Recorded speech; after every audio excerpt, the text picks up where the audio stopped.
Primeiramente, agradecer o convite do CECIP, da Fundação Bernard Van Leer, do programa Urban 95. É um prazer estar com vocês hoje.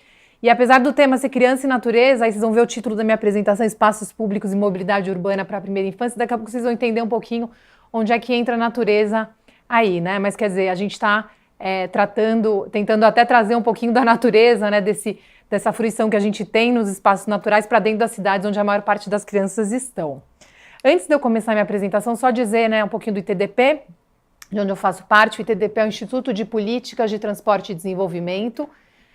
A gente está aqui no Brasil vamos fazer 15 anos esse ano, né, e a gente atua em parceria, em apoio a governos locais, também com o governo federal, em políticas e projetos de mobilidade sustentável, né, e, enfim, no nosso site tem uma série de materiais de referência que podem ser úteis para vocês, não só para um olhar para a agenda de primeira infância e mobilidade, mas também para outros temas aí conectados com a agenda de transporte e espaços públicos.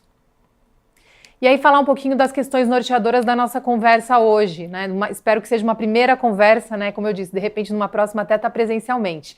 Mas a gente entender um pouquinho, primeiramente, né? Qual que é a importância da primeira infância para a formação de cidadãos, enfim, para todo o processo de desenvolvimento das pessoas.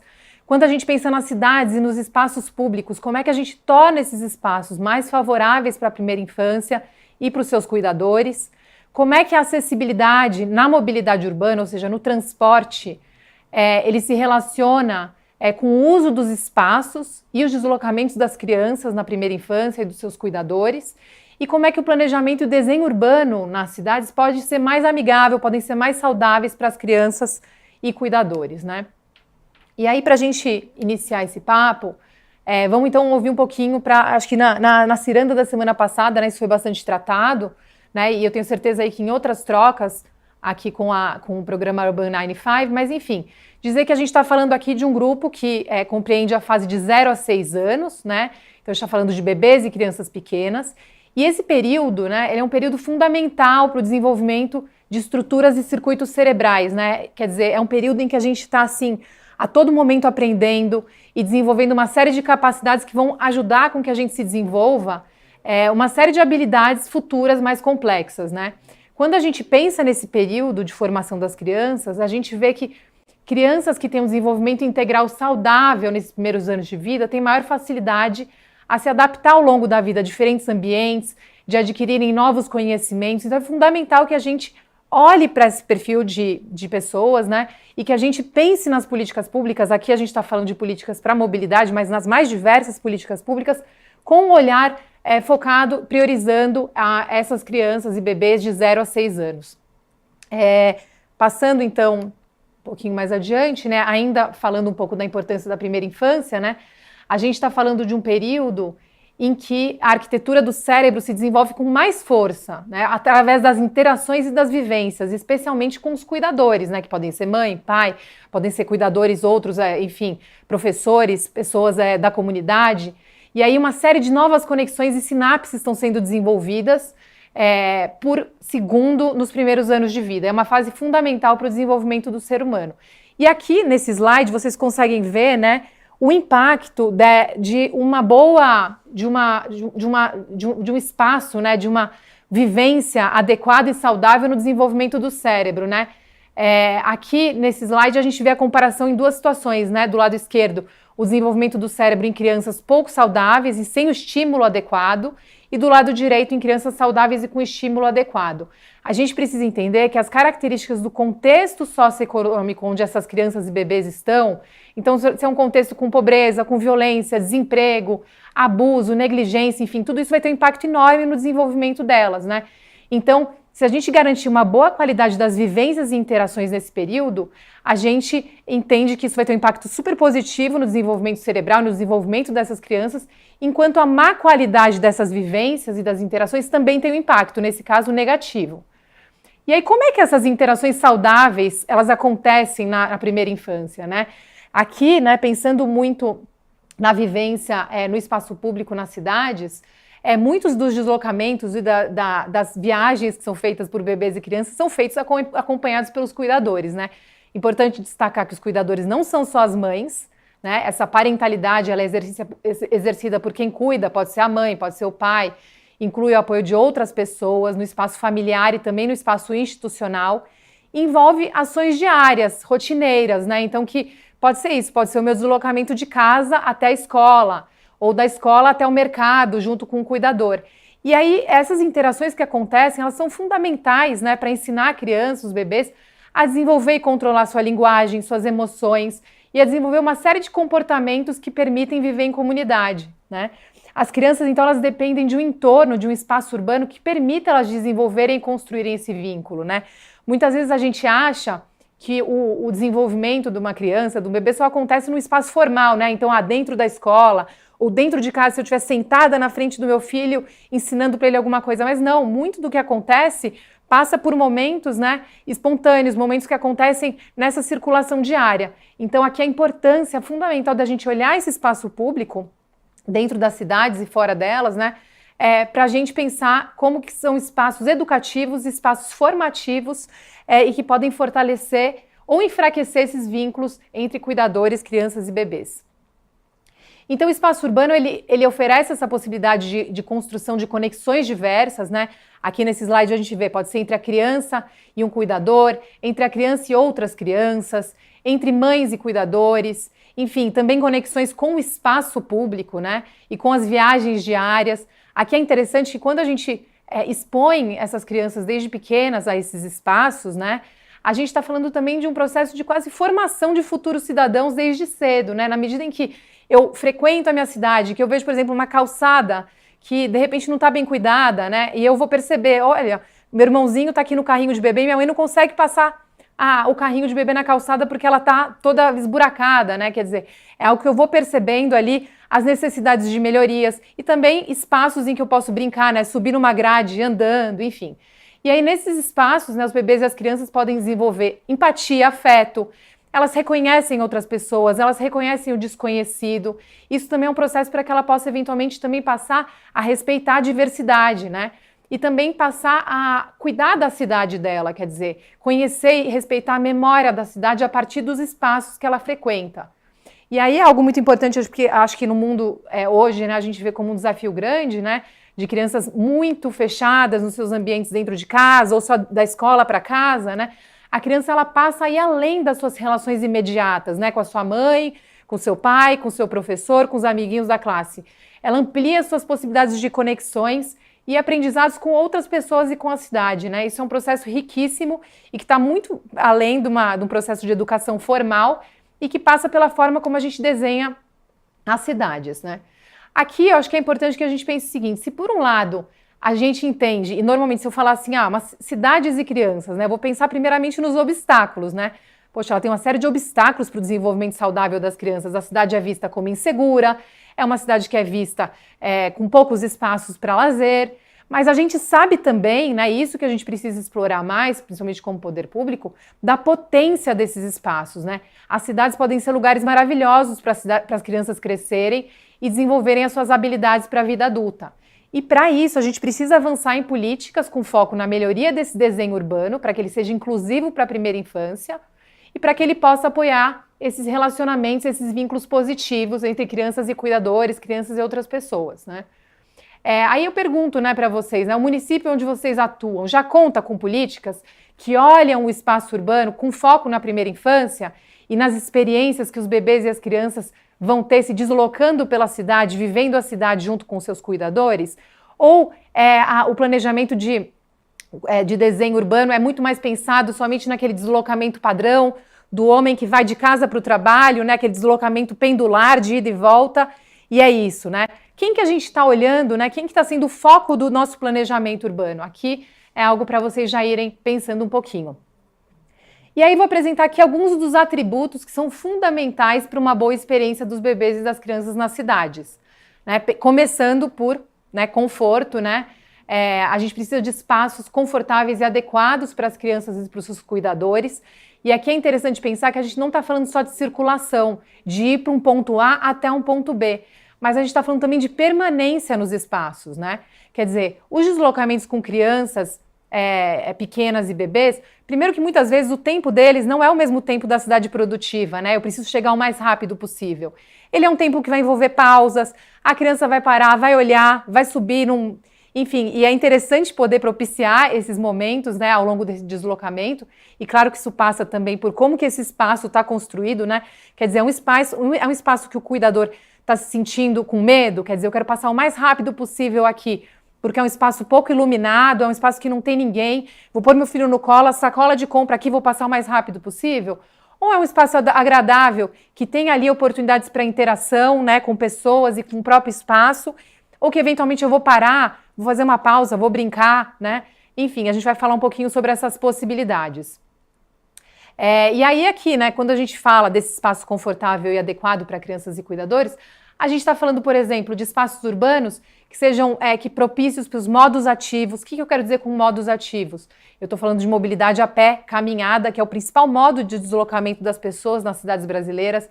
Eu estou falando também de mobilidade por bicicleta, né? E aqui é isso, né? Não basta eu querer andar de bicicleta.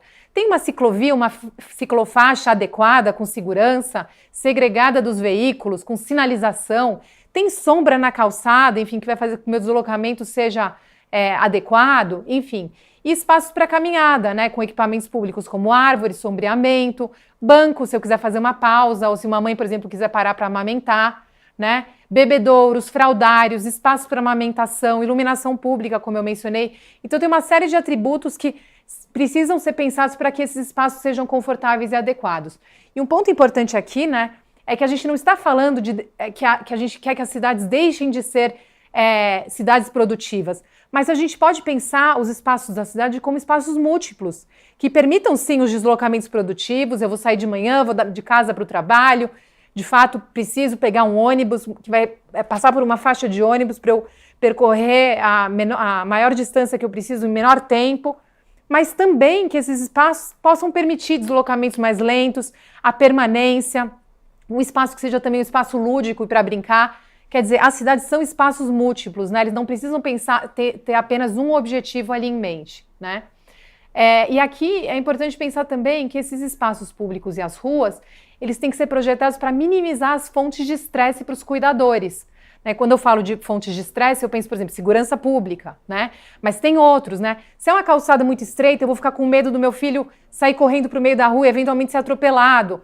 Poluição sonora, se é um lugar muito barulhento, poluição do ar, enfim. Então a gente precisa que, de fato, uma série de atributos que beneficiam crianças e seus cuidadores e, em última instância, beneficiam toda a população, sejam pensados para que a gente tenha mais crianças, mais bebês circulando e usufruindo a cidade. Um outro atributo fundamental, né? A gente precisa que esse espaço público seja estimulante, né? Eu falei um pouquinho, ele precisa permitir o lúdico e o brincar de várias formas, né?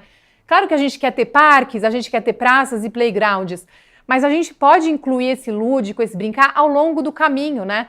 Assim, um exemplo bem simples, né? Quer dizer, pintar uma amarelinha ali ao longo da calçada, quer dizer, baixíssimo custo, e uma criança que está se deslocando, de repente, pode ali brincar de amarelinha, né?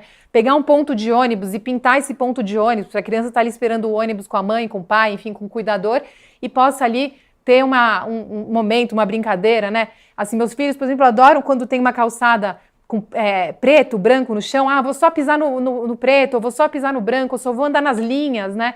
Então, quer dizer, como é que a gente consegue incorporar esses elementos ao longo desses deslocamentos para que eles sejam mais estimulantes para as crianças e para os seus cuidadores, né?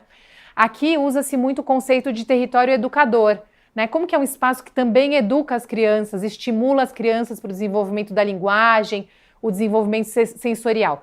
Isso passa, claro, muito pela natureza, mas aí eu vou deixar para o Guilherme detalhar mais em seguida. Aqui eu acho que vale a pena rapidamente a gente só se aprofundar um pouco sobre o contexto das cidades, né? Porque todos esses atributos são muito interessantes, muito bonitos, mas quer dizer, a gente está falando de um contexto em que a maior parte da população hoje vive em cidades, mas muitas delas em condições ainda precárias, né? A gente tem dois desafios grandes e que se relacionam diretamente com o setor de transporte, de mobilidade urbana, né? Então, que é a poluição do ar, cujos veículos automotores são os maiores responsáveis e que tem um impacto enorme na saúde das crianças e dos bebês e também na qualidade, né, desses deslocamentos pela cidade. E um outro desafio grande que é a segurança viária, né? Como a gente vai ver um pouquinho mais adiante. Olhando primeiramente para o problema da qualidade do ar, né? Os bebês, eles respiram quase que completamente pelo nariz e numa frequência bem mais rápida do que os adultos, né? E a altura das crianças, né, a gente pensa até no próprio programa Urban 95, né, que o 95 não é por acaso, né, é uma altura média de uma criança de 3 anos, 95 centímetros, as crianças pequenas estão mais ou menos na altura da válvula de escape dos veículos, né? Então, quer dizer, elas são muito mais impactadas aí pelos níveis de poluição do ar, né? E aqui é um gráfico que é um pouco complexo, mas ele é bem interessante, porque ele mostra que tanto em países desenvolvidos como em países em desenvolvimento, as infecções respiratórias, né, causadas principalmente pela poluição do ar, e os acidentes de trânsito aparecem como uma das 5 causas de morte principais na primeira infância, né? Em países desenvolvidos é a segunda principal causa de morte de 1 a 4 anos e a primeira causa de 5 a 19 anos. Em países em desenvolvimento, os acidentes de trânsito são a principal causa em crianças de 10 a 19 anos, aparece em 5º lugar no grupo de 5 a 9 anos, e as infecções respiratórias aparecem em 2º lugar para bebês de menos de 1 ano até 9 anos, né? Esses temas são fundamentais e eles têm impacto direto na saúde na primeira infância, né? E aí eu pergunto para vocês, em quantos municípios, né, esses temas têm sido tratados de forma integrada pelas secretarias de saúde e de transporte? Ou a Secretaria de Saúde está trabalhando com impacto, né? Quer dizer, recebendo ali as crianças, os bebês, enfim, que são impactados por essas infecções respiratórias, por esses acidentes de trânsito, e a Secretaria de Transporte está lá do outro lado trabalhando ali no modelo de mobilidade urbana. Essa integração ela é fundamental, vocês vão ver mais adiante em outras áreas também. Mas quando a gente pensa no tema de transporte, alinhado à agenda de primeira infância, é fundamental que as diferentes secretarias trabalhem juntas. Esse mesmo modelo de cidade que eu tenho mostrado um pouquinho, né, pincelado um pouquinho nos slides anteriores, que é um modelo que tem priorizado os deslocamentos de veículos automotores em detrimento das pessoas, né, além de um impacto ambiental gigante, né, em termos de emissões de gases de efeito estufa e também de saúde pública, né, do ponto de vista de poluição do ar e do ponto de vista de acidentes, ele também acaba reforçando um estilo de vida que afasta ainda mais essas crianças dos espaços públicos, né? Um grande círculo vicioso, né?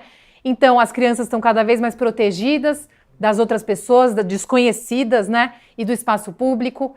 Elas têm agendas, né, e rotinas cada vez mais massacrantes, enfim, de atividades, né? Claro que isso depende um pouco também da faixa de renda que a gente está falando. Cada vez mais seduzidas pelas tecnologias, então a questão das telas aí que tem sido uma grande preocupação, né?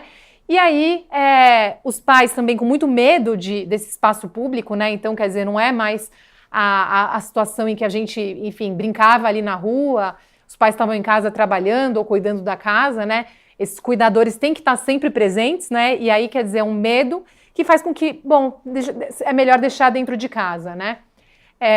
Enfim, e aí é um círculo vicioso, né, em que o sistema de mobilidade urbana ele pode perpetuar esse círculo vicioso ou ele pode ajudar a quebrá-lo, né? Se a gente fortalece os espaços públicos para que eles sejam mais propícios, mais agradáveis, mais seguros, para que as pessoas estejam nas ruas com seus bebês, com as suas crianças, né?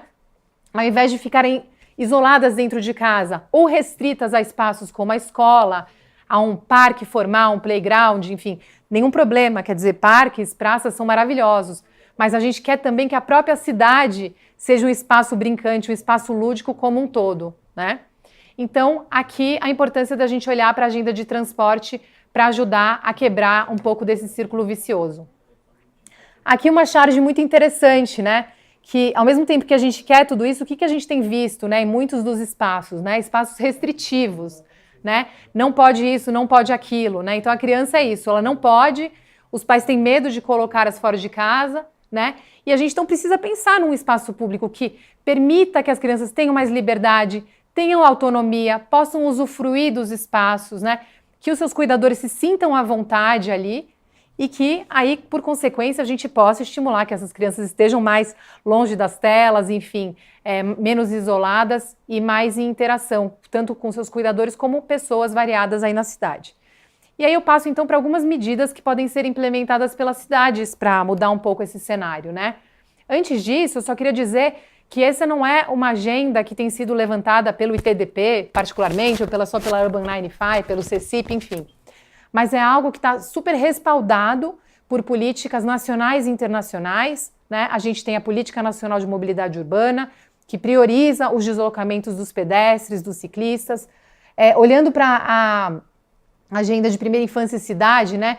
A gente tem os Objetivos do Desenvolvimento Sustentável, que tocam muito nisso. A gente tem a iniciativa Cidades Amigas da Criança, da Unicef, a própria rede Urban 95, entre outras.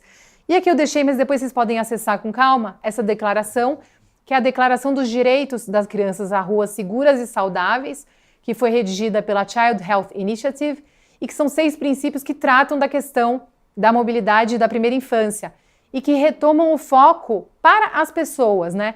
Para a gente rever as ruas e os espaços urbanos, para que eles não priorizem mais a velocidade, a fluidez dos carros, mas que eles garantam a qualidade de vida da população. Pensando que uma cidade que é boa para as crianças e para os bebês, vai ser boa para todos, né? Então tem ali um princípio que olha para a questão da segurança viária, outro que olha para a questão da poluição do ar, enfim, mas depois vocês podem olhar com calma o conteúdo todo. É importante dizer que esses direitos são fundamentais para garantir o pleno exercício do direito à cidade, que é um conceito muito importante quando a gente está falando de primeira infância e espaços públicos, né? Quando a gente fala de direito à cidade, a gente está dizendo que a gente quer cidades que sejam pensadas para preservar todos os direitos das crianças e assegurar o seu pleno desenvolvimento físico, mental, moral, espiritual e social, em condições de liberdade e dignidade. Então, novamente, não estamos falando de deslocamento do ponto A para o ponto B, a gente está falando muito mais do que isso. E aí vamos falar um pouquinho, então, o que é esse desenho urbano adequado, né? Que soluções que podem ser implementadas nas cidades de vocês para deixá-las melhores para as crianças e para os seus cuidadores? Eu adoro essa pergunta que é feita pela Urban 95, né? Se você pudesse experimentar a cidade a partir de 95 centímetros, o que você mudaria? Esse é o nosso norte. A gente precisa pensar as cidades a partir de uma escala diferente, né? E aí a gente precisa que essa cidade diferente, né, ela seja uma cidade que responda às necessidades de pessoas que vão fazer deslocamentos diversos, com idades diversas, necessidades diversas e capacidades diversas, né? Não é só a cidade de um homem hábil, adulto, que faz só deslocamentos de casa para o trabalho. Passando. O ponto de partida para qualquer iniciativa que quiser ser planejada por uma cidade é olhar o território e entender para onde que as crianças vão, quais são os seus destinos, onde que estão os locais que atraem as crianças e seus cuidadores e geram a necessidade de uma viagem, né? Onde que tem mais crianças circulando. Ao identificar esses espaços, a gente pode priorizá-los, né? E desenhar intervenções específicas voltadas para eles. Então pode ser um polo como uma pré-escola, uma creche ou outras instituições que atraiam as crianças e os educadores. E a partir dessa área a gente vai definir um perímetro para essa intervenção, né? Vocês conseguem aí, assim, pensar, refletir, identificar, assim, na cabeça, né, locais possíveis para potenciais intervenções nos seus municípios? O que vocês poderiam fazer nesses espaços, né? Eu sugiro que vocês já comecem a pensar um pouquinho sobre isso. E aí, quando a gente pensa, enfim, definimos essa área para intervenção, tem uma série de aspectos que a gente vai ter que olhar, como eu falei antes, já falei um pouquinho de segurança, de conforto, né? A gente precisa fazer com que essas ruas sejam mais seguras para andar e pedalar. Então a gente vai ter que avaliar qual que é a largura ideal para uma ciclovia e para uma calçada. Aqui dá para passar um carrinho de bebê? Cabe um adulto com uma criança de mãos dadas, por exemplo, né? A gente também vai precisar olhar para medidas de moderação de tráfego, para fazer com que a velocidade seja mais baixa e adequada para esses deslocamentos. A gente vai precisar de sinalização na cidade, uma sinalização que seja clara para todos os usuários da via e que conecte esses polos, né? Esses polos de atração de viagens para as crianças. A gente também precisa que as ruas sejam desenhadas como ruas não só para a gente circular de um ponto para o outro, mas também ruas para permanência, né? Ou uma rua, um espaço onde a gente possa interagir, onde a gente possa brincar, para além dos parquinhos e parques mais estruturados. Então a gente tem que pensar nesses espaços com muito carinho, priorizando as crianças e bebês. A gente também precisa pensar nos equipamentos que são destinados ao estar, né? Equipamentos públicos que não são destinados a gente passar, como no slide anterior a gente viu. Aqui a gente pode falar de parquinhos, praças, a gente pode falar de áreas voltadas só para pedestres, né? Tem áreas em cidades que estão sendo fechadas temporariamente para pedestres e não todos os dias. E aqui tem oportunidades interessantes, como, por exemplo, fazer intervenções específicas e programas educativos para as crianças, como hortas comunitárias, contação de histórias, teatro ao ar livre. Aqui é muito importante, de novo, né, que a gente tenha equipamentos públicos adequados. Então, fraldário, banheiro, bebedouro, espaço para amamentação, uma série de equipamentos que sejam convidativos para que os cuidadores possam contar para estar com as crianças e ficar bem ali por um período de tempo. Aqui a gente vai dar alguns exemplos, né? Essa aqui é uma intervenção temporária que foi feita no Rio de Janeiro e é bem interessante pensar em intervenções temporárias. As intervenções temporárias não só elas trazem exemplos do que pode dar certo e também permitem testes, né? Mas elas fazem com que a gente possa começar a repensar o espaço excedente que a gente dá para o carro, para que o carro tenha mais velocidade ou para que ele tenha vagas de estacionamento e pensar como é que a gente pode redistribuir esse espaço para que a gente devolva parte dele para as pessoas, né? E aqui pensar muito na primeira infância. Então essas intervenções temporárias, elas ajudam a gente a ressignificar o espaço público, ampliar o repertório do poder público e da sociedade sobre o que pode ser feito nesse espaço. A princípio a gente está andando por uma rua, às vezes a gente não entende, né? Mas o que a gente pode fazer aqui diferente? E tem muito que pode ser feito e muitas vezes é a baixo custo. Aqui tem mais alguns exemplos, né? A gente vê exemplos em Fortaleza, no Rio de Janeiro, um olhar que a gente tem bastante cuidadoso com os cruzamentos são sempre pontos muito importantes na cidade. Também tem um exemplo ali de ampliação de calçada, também de compartilhamento de um espaço da rua com modos ativos como a bicicleta, né? E todas essas medidas são fundamentais para a gente conseguir resgatar esse espaço da rua e fazer com que ele seja menos inóspito e mais receptivo para vários usos, né? Como eu falei, usos múltiplos. Aqui nesse slide a gente vê uma intervenção que foi feita em São Paulo, no bairro de Santana, também foi uma intervenção temporária. Foi identificado um cruzamento onde havia muitos problemas de acidentes, né? Muito espaço excedente para os carros e foi feita uma intervenção temporária que depois virou permanente, isso também é bem interessante, né? E é um bom exemplo de como as intervenções temporárias podem ajudar a gente a medir os impactos, ajudam no processo de discussão da prefeitura com a sociedade para que elas possam ser implementadas. Porque, eventualmente, uma intervenção pode, num primeiro momento, ser vista como pouco popular. E, a partir do diálogo, tanto prévio, né, com a população, para planejamento dessa intervenção, mas também posterior, né, de avaliação desses impactos, isso pode virar permanente, com um impacto aí, em termos de diálogo com a população, muito mais tranquilo, um diálogo melhor. Uma outra experiência interessante, né, que tem um papel de pedagogia urbana, né, de ajudar no processo de entendimento da criança sobre a circulação na cidade, são esses projetos de carona a pé ou de ônibus a pé, iniciativas em que você tem um responsável que leva um grupo de crianças caminhando para a escola, por exemplo, né, e que elas vão aprender a cruzar uma rua, a olhar os sinais, os semáforos, a brincar nesse caminho também, né? Enfim, em Florianópolis tem um projeto bem interessante que é o Bicicleta na Escola, que ele resulta não só no aumento da atividade física na saúde, na fase infantil, mas também no desenvolvimento de um senso crítico da criança sobre mobilidade urbana. Então, esse entendimento da rua como um espaço para brincar, para conviver, para aprender é algo fundamental.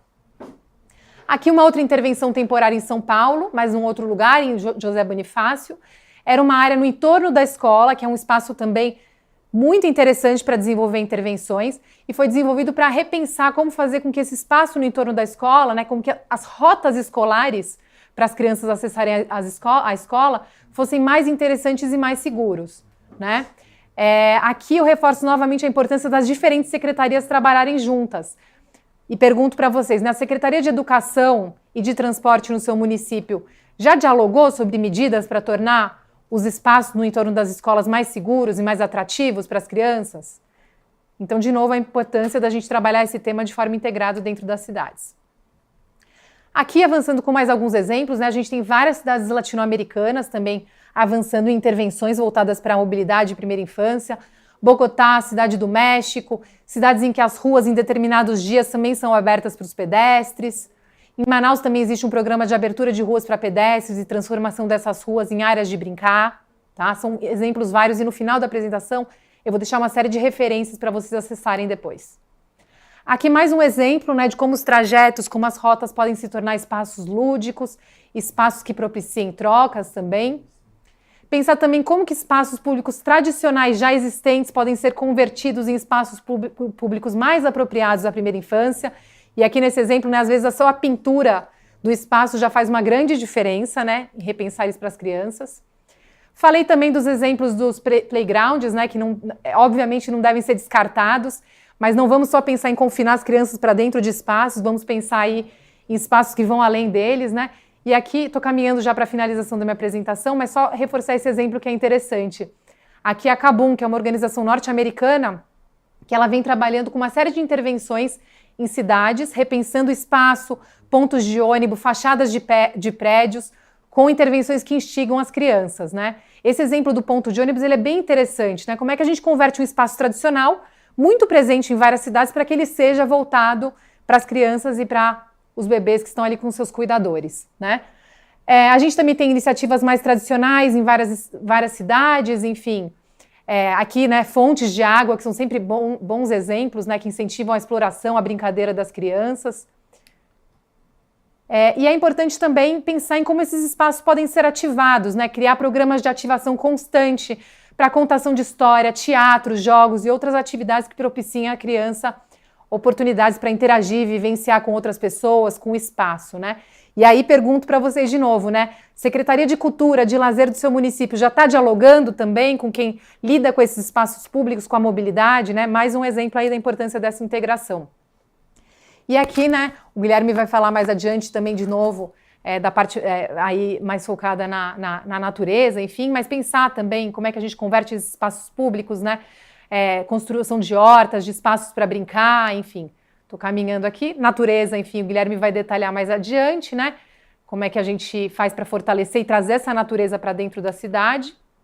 E aqui, para finalizar, um último tópico, né? Cidades que têm avançado em iniciativas para olhar especificamente para o desafio da qualidade do ar. Então, o desenvolvimento, por exemplo, de áreas de baixa emissão, que são áreas em que a gente restringe o acesso de veículos poluentes para que a gente tenha ali uma redução dos poluentes locais, enfim, uma melhor qualidade do ar em uma área específica, né? E uma série de outras medidas que podem ajudar a melhorar a qualidade do ar, como vegetação entre as calçadas e na área de circulação dos veículos ou muros, né? Muros vivos, que a gente chama. E ruas completas, enfim, que é um conceito que provavelmente muitas das cidades de vocês já estão trabalhando, que são ruas desenhadas para dar conforto e segurança para todas as pessoas, né? E que a gente também pode pensar uma série de atributos voltados para as crianças. É isso. Depois vocês vão acessar minha apresentação, eu deixo aqui uma recomendação de um curso que foi desenvolvido até em parceria com a Urban 95, com foco em mobilidade de primeira infância. E deixo 2 slides aqui com alguma bibliografia, caso vocês queiram acessar para conhecer outros exemplos e outras inspirações aí para as cidades de vocês. Muito obrigada.